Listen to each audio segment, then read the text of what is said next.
welcome to Girmit Focus series, and today I'm going to talk about recruitment of Girmitiyas in India and exactly from where they were recruited from. In last segment I talked about the states from where the Girmitiyas were recruited. The northern part of India, the southern part of India, and today I'm going to discuss a very important part, or rather I'm going to reveal a very important aspect of recruitment, which I presume that many of the viewers would not know, and this is that the vast majority of the Girmitiyas were recruited not from their homes, not from near their homes, not from their villages, but far away from their villages, from their loved ones. And most of them, vast majority, did never say even goodbye to their loved ones. More about that later. And now I'll discuss what exactly happened. The European agents in Calcutta had appointed many hundreds of Indian recruiters in many parts of India, in northern India, in Bihar, in UP, in Madhya Pradesh, in Rajasthan, in Kerala, in Tamil Nadu, in Karnataka, in Andhra Pradesh. And these Indian recruiters, known as Arkatis, were paid rather well for recruiting the Girmitiyas. And one of the main reasons why they were paid so well is because it was so difficult to recruit Indians. Basically, by the time recruitment for Fiji started, 50 years from the start of the Indian indenture system, majority of the people in those parts I mentioned had known about their loved ones disappearing from their homes, from their villages, and majority of them not returning to the villages, and they had come to know about the Indian recruiters known as the Arkatis. So mainly they were banished. These Arkatis were banished from the villages, and whenever they ever tried to recruit the Girmitiyas from the villages, they would be beaten up and sent back. So after a while, the Arkatis would not dare to go to villages. So from where were these Girmitiyas recruited? And mainly they are recruited, as I said, away from homes, and most of them, there's a tradition in India even today where the villages would go to melas, to places like Ajodhya, which even today see hundreds and thousands of people going. That's there for melas, for festivals like Diwali, Krishna Janmashtami in Mathura. Even today in other parts of India, there are festivals. India is a land of festivals, and people would go out to them, and some of them were searching for work. Some of them were traveling to the cities to buy things. Yeah, so vast majority of the Girmitiyas were recruited from these places in the south, in the north as well, and they were not allowed to go back to the village to say the last goodbyes. It's a very important aspect which I like to emphasize a bit later. And then there would be, one by one, there would be kept at the local depot in, say, in Faizabad, in Ajodhya, or in Mathura, or in Palakkad in Kerala, or in North Arcot or Tanjavur, in Changalpat in Tamil Nadu, Vijayawada in Andhra Pradesh, and so on.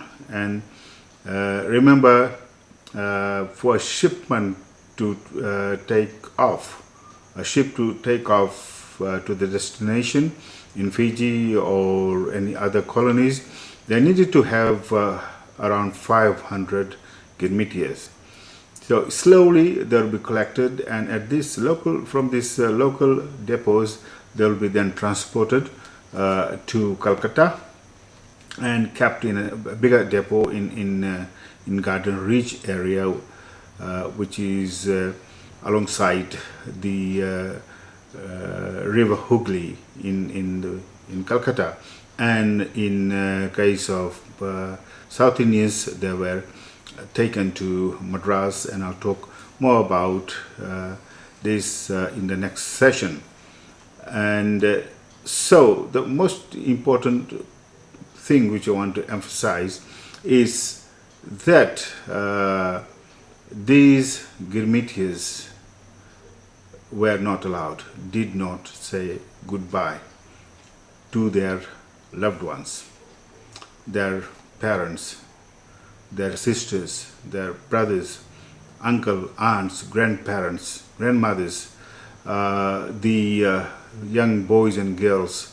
They grew up in the village. They played marbles and gully danda and other sports, or they went to river and baked together, or they worked together on the farms. And it's very important to know that majority of these Girmitiyas were very, very young.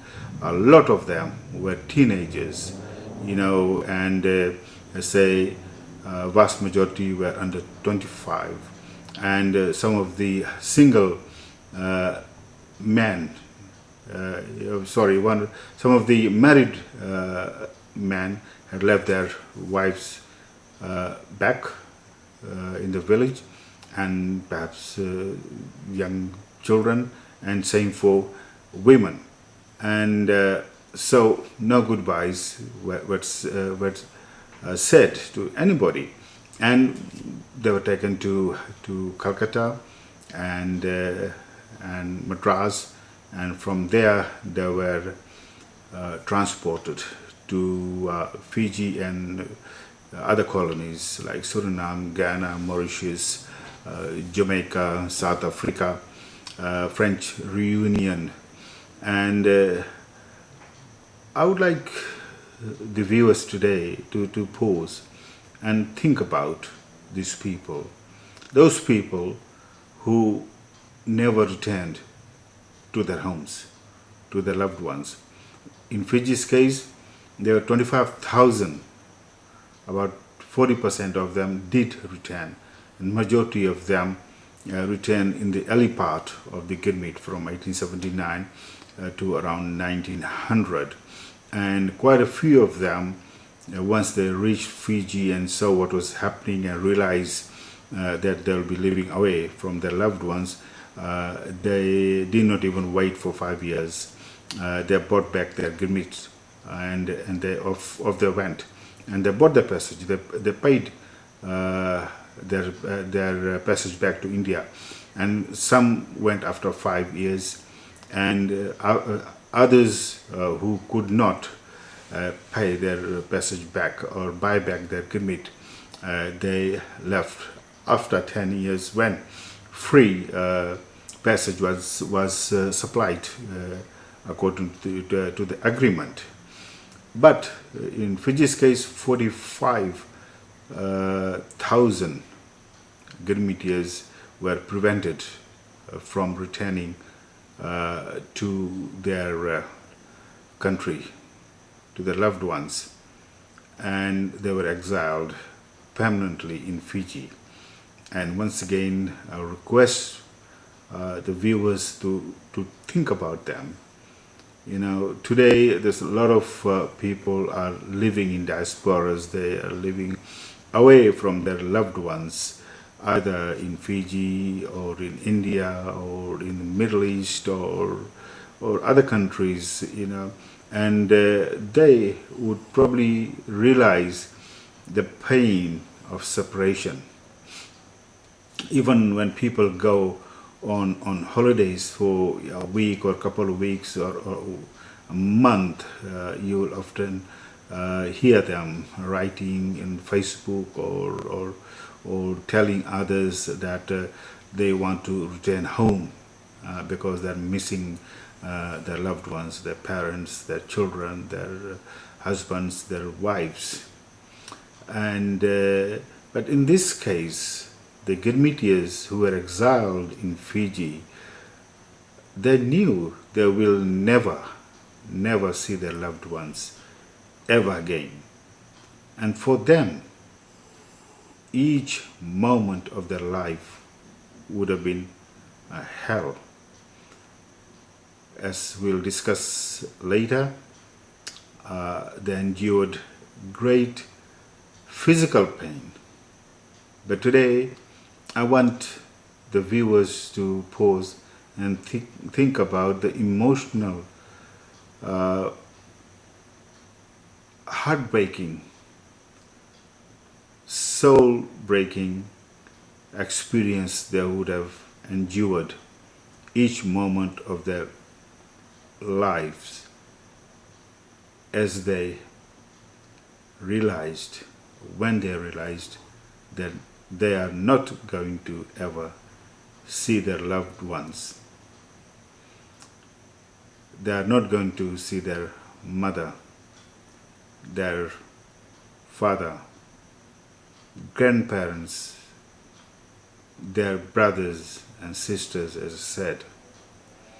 And I also want you to think about those the Girmitiyas had left behind in India, what they would have gone through. A mother who did not know what happened to her child. A father wondered where the child was, the sister, the brother, the grandparents, the children, as they lived day by day, as days became weeks, months, years, decades. On that deathbed, they would have thought about their loved ones who never returned. So the people I know who write and say they're so happy that the Girmitiyas had left India. For today, they're enjoying the fruits of their hard work. But I would like to say to you, Girmit is not about you. Girmit is about those Girmitiyas who lived and died every second of their lives. So pause and think what they must have gone through. Those who are living in the diaspora, you'd probably know it better, living away from your loved ones, the pain of separation.